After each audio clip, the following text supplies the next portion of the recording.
Hey friends, and welcome back to the Above Board podcast. I'm one of your hosts, John Kennedy, and I don't know if you knew this or not, but December 10th was apparently World Digital Detox Day. Now, I don't know about you, but I need to at least have this conversation. I've shared my struggles over the course of this podcast, feeling overwhelmed and feeling ultra connected. You know, doing things like checking work emails at a family dinner, or doom scrolling in the evening instead of playing with my kids. And honestly, I sometimes get so resentful about how 24/7 connected I am and how the world is. But I have had to learn and relearn again and again that it's my responsibility to set those boundaries. So for all of us listening to this podcast today, our phone is certainly the gateway to all this connectivity. And I can appreciate the irony, by the way, that you're probably listening to this podcast on your phone right now. Thank you, by the way, for listening to me today. But it requires a healthy dose of boundaries. I think technology is an amazing thing. Everybody can agree with that. I honestly, since COVID, I get so much done within the confines of my own home office, all thanks to technology and connectivity. So I can't knock it.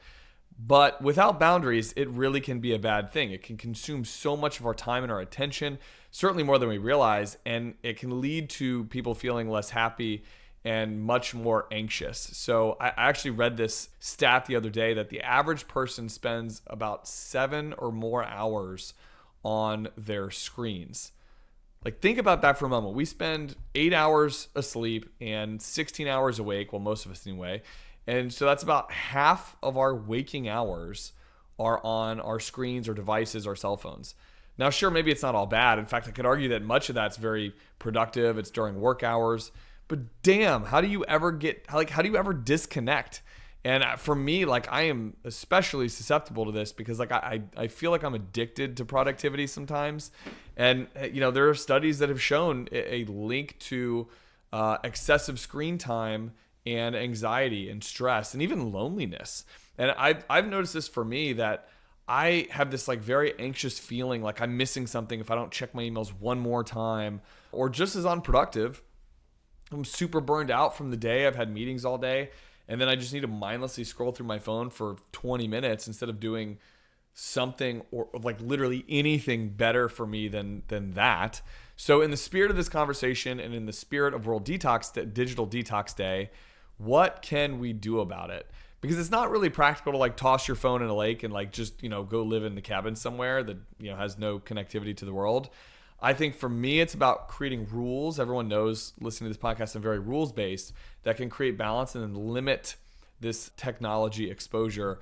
So the goal is not deprivation, it's just trying to create balance. So I want to share a few things that have either I currently do and have worked for me, or have worked for me in the past, or B, I'm aspiring to do maybe going into 2025 as some New Year's resolutions. So one thing that I love doing, I've talked about this before, is designated screen-free time. So I think when you're hearing this, I think a lot of people might think okay, I'll designate a certain time each day to unplug for an hour. Maybe that's an hour before bed. And for me, I do plan to attempt that next year, just kind of limiting phone exposure 30 to 60 minutes before bed. But what I did was not so much a specific time, but make it a daily habit goal that I wanted to give myself 30 minutes of designated playtime with my kids, completely uninterrupted with my phone, not having it attached to my hip, but putting it in a different room. And it could happen anytime. It's a daily habit. So it could happen first thing in the morning at breakfast. It could happen when I pick the kids up from school or just before bed. It can happen anytime during the day. The best byproduct of this 30-minute rule is it typically does turn into an hour pretty easily, because when you're playing with your kids, time does go by pretty quick. The second one is setting technology-free zones. So, creating a space where tech isn't allowed. So, for example, the dinner table.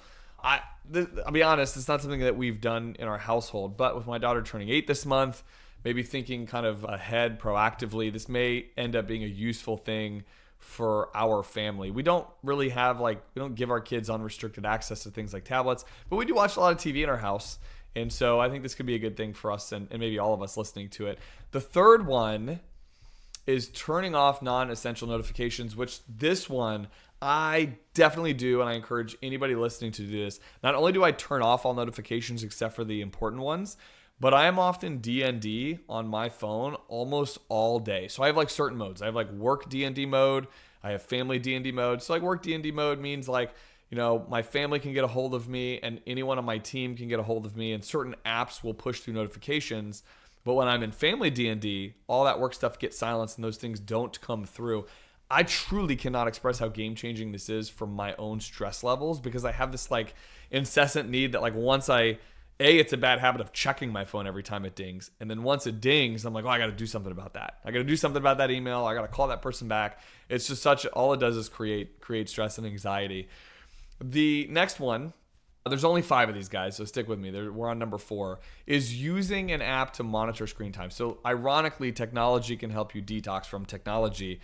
And I think it's eye-opening how much time we're spending on these devices. So for me, my iPhone does this. It sends me the freaking world's worst weekly report ever. It breaks down the hours spent each week on certain things like social media or certain apps and emails. It is so painful to look at. I imagine this is how clients of ours feel after I make them do a look at their last 30 days of spending. Like there's nowhere to hide, and it makes you painfully and acutely aware of where your deficiencies are. But let's lean into that in 2025. Awareness is key. There's that famous quote, that which can be tracked can be improved. And I think this falls perfectly in the category of that quote. And then last but not least, number 5, this is an extreme measure, but taking a social media break. Now, it's kind of an obvious one. It's what it sounds like. I personally did this, a modified version of this of sorts. It was very mild degree, and I had a mild degree of success with it. I moved the location on my phone of certain apps like Instagram, and then I eventually logged out of them. And the theory was like that just the smallest amount of friction might eliminate the habit to go to certain apps like Instagram or Facebook. And it worked for a while, but this is a hard one because your brain can rewire these circuits pretty quickly, and you find yourself easily going back to the app wherever you saved it. So ultimately, I had to log out of the app and create another layer of friction and to be clear, I did not delete it, but just logging out was enough to make it just hard enough that when I clicked on it, I thought, I don't remember the password. Do I want to go through the steps of pulling up the other app that has the password stored or whatever. And then I go, as it is, I actually don't want to go in this app. So I encourage you to give that a try and let me know what you think. That's a really hard one. Like I said, I tried it to, I would say, a mild degree of success. I think above all else, it's just amazing what our brains can do when we're not constantly stimulated by these distractions and this connectivity and the screen. And I'm honestly, I'll just say it, I'm probably one of the world's worst multitaskers. So deploying this and using some of these strategies for 2025 will hopefully help me be fully present during conversations and quality time.